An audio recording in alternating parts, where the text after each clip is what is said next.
welcome back in Vegas. Yeah, this guy.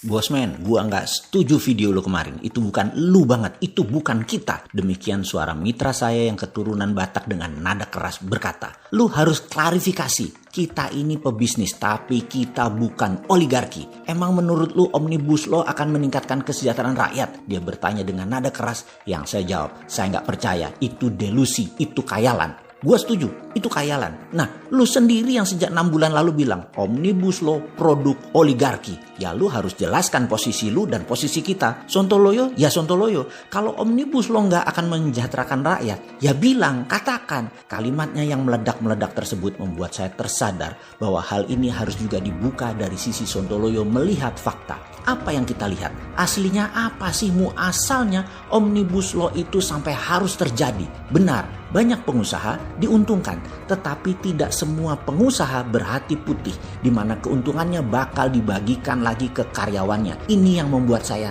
tersadar. Kita tahu, kita bicara kali ini bukan pengusaha UKM, tetapi pengusaha yang non-UKM yang hanya 3%, tetapi mereka menguasai 50% peredaran uang serta kendali ekonomi makro Indonesia. Mereka diuntungkan oleh Omnibus Law, tetapi apakah mereka peduli dengan karyawan, buruhnya, dan hatinya putih? Maka kalau boleh saya jawab jujur, sedikit sekali yang hatinya putih. Mereka dengan Omnibus Law akan semakin kapitalis. Kapitalis elitis, yaitu mereka para oligarki dan BUMN. Betul, keduanya elitis yang diuntungkan amat sangat dengan Omnibus Law ini. Rakyat di bawahnya bagaimana? Rakyat hanya menunggu kebaikan mereka. Sekali lagi, bukan hak yang akan didapat, tetapi menunggu kebaikan. Yang kalau bosnya nggak baik, makan tuh sandal. Gigit jari datul rakyat jelata. Ini kan anjrit banget. Jadi kita kembali ke asal muasal Omnibus Law yang terpaksa deh kita buka juga daripada disimpan.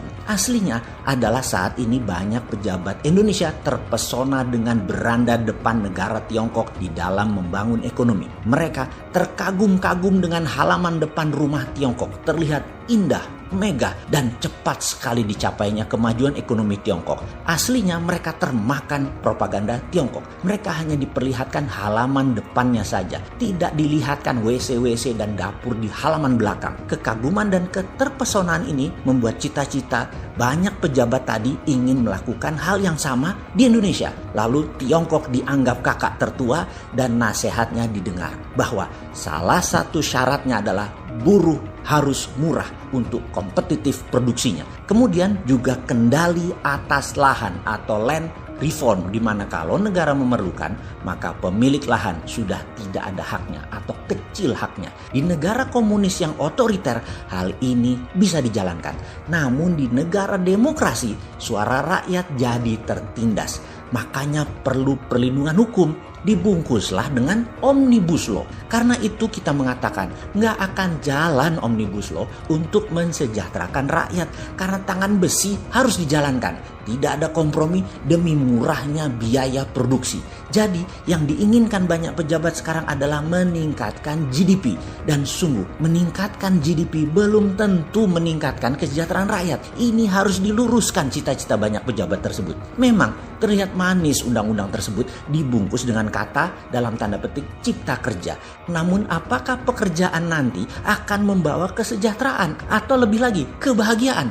Belum tentu, dan kayaknya dengan tekanan Omnibus Law tidak akan tercapai kesejahteraan tersebut. Manusia Indonesia akan dipaksa jadi mesin pekerja, dan ini bukan cita-cita rakyat semesta. Belum lagi ternyata asing-asing bebas masuk juga untuk meningkatkan PDB alasannya. Mau nanti 95%-nya keluar lagi, yang penting PDB nasional naik. Bukannya hilang itu tenaga kerja asing di Sulawesi. Pasti bakal nambah, iya, karena demi PDB. Mengapa mendadak bernegara kok jadi bengis begini sih untuk mencari materi? Jangan begitulah bos, jangan terlalu materialistik. Kita Indonesia, kita demokrasi, kita bukan negara otoriter. Kita mencari kesejahteraan dan keadilan dengan cara manusiawi, dengan cara elegan, dengan lebih adil. Jadi Kalau dikatakan Omnibus Law adalah produk oligarki dan otoritarian, ada benarnya dan pasti.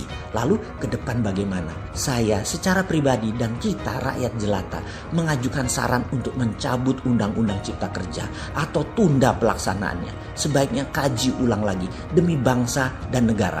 Stop terpesona dengan asing dan aseng. Jangan ukuran PDB naik atau angka-angka statistik naik jadi tujuan bernegara. Janganlah. Yang benar adalah rakyat sejahtera, haknya dijaga, suaranya didengar. Adalah solusi terbaik itu semua.